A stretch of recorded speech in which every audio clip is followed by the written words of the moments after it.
For the longest time, if someone asked me about my biggest fear, I would say waking up and not being able to recognize myself.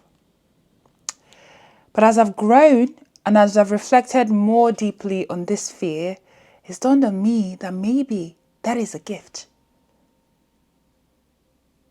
Perhaps the unsettling experience of being in limbo, of not knowing, is not something to dread. What if I begin to view waking up and not recognizing myself, or waking up and being uncertain of everything, as an invitation to go on a journey, to travel, to uncover my true self, to return to my core self without all the noise? The reality is that who most of us are for, say, the first 20 years of our lives isn't actually who we are. You know, it's who our environments, our caretakers, our life experiences have told us that we are. And it makes sense, you know? So the question becomes, what are we truly holding on to when we fear change, when we resist change? Is it truly you? Is it truly the essence of who you are, the authentic essence of who you are, who we are, or is it merely a facade, a covering of you, a collection of beliefs and perceptions placed upon us?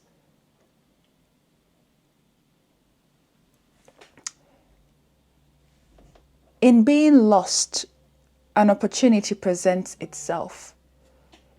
You know, in being lost, an opportunity presents itself.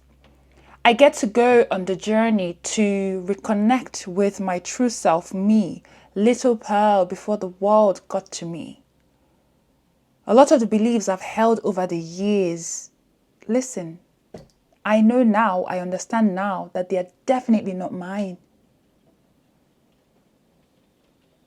And it's crazy because I'm still trying to find my voice.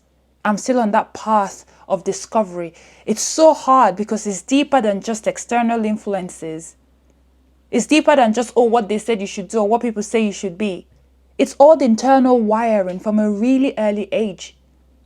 People say, listen to the voice within.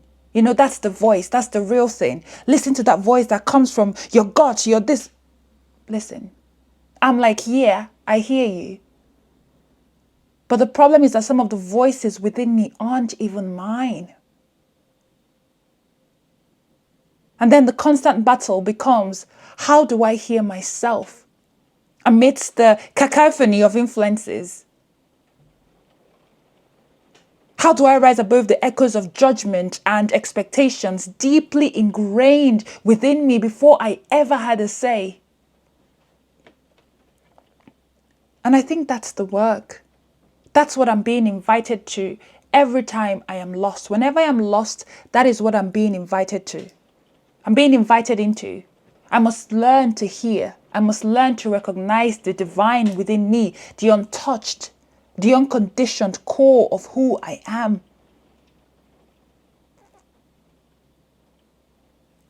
I'll tell you, I can be quite rigid, you know.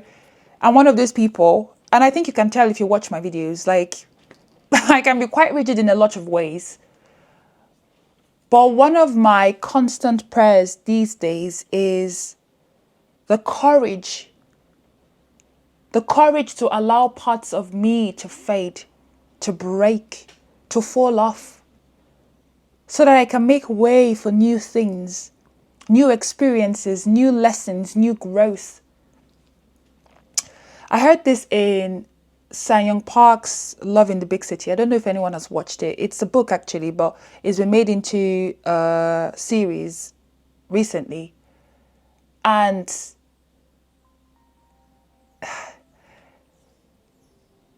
she said, everything that fades is truly beautiful. And it really, really touched me. I wrote it down in my notes.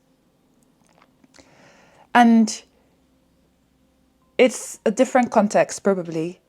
But even though I'm not a huge fan of the process of shedding, or the process of realizing that I may have been clinging onto parts of myself for far too long, I don't need to be at war when letting them go.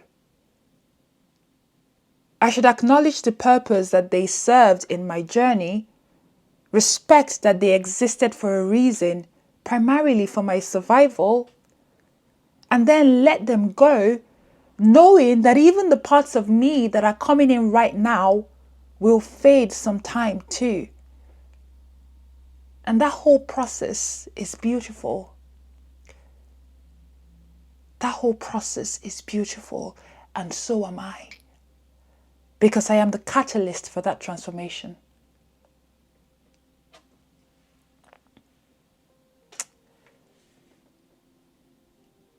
Change.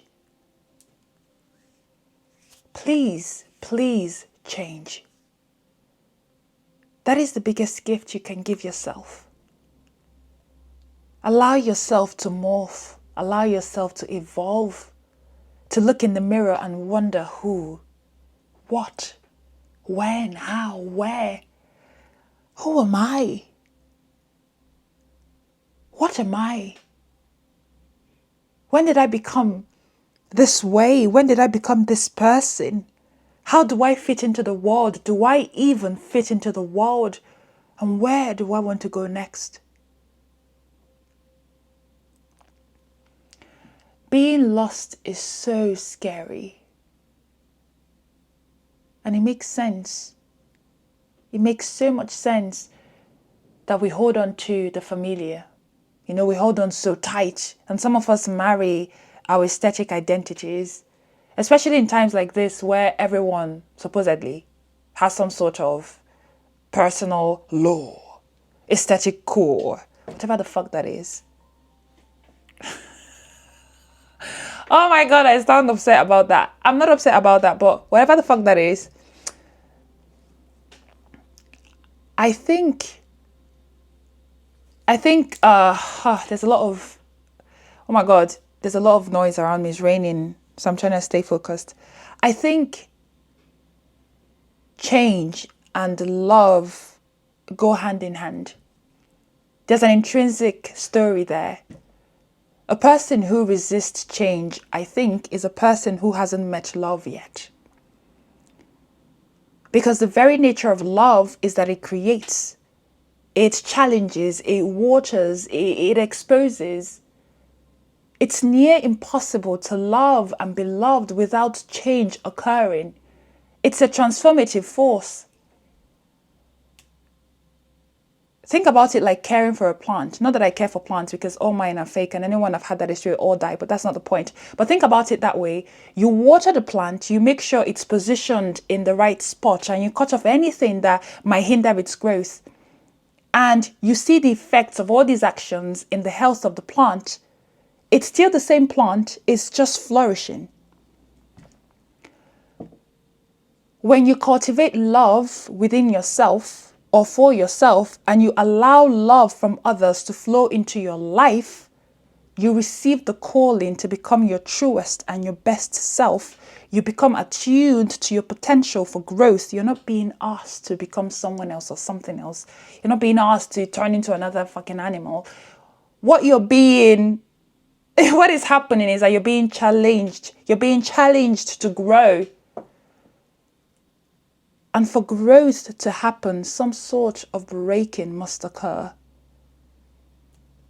And that can never be a bad thing. So I encourage me, I encourage you, I encourage us to shatter. I encourage us to wander, to flounder in the uncertainty, through the uncertainty. There might be something incredibly beautiful waiting for us in that haze.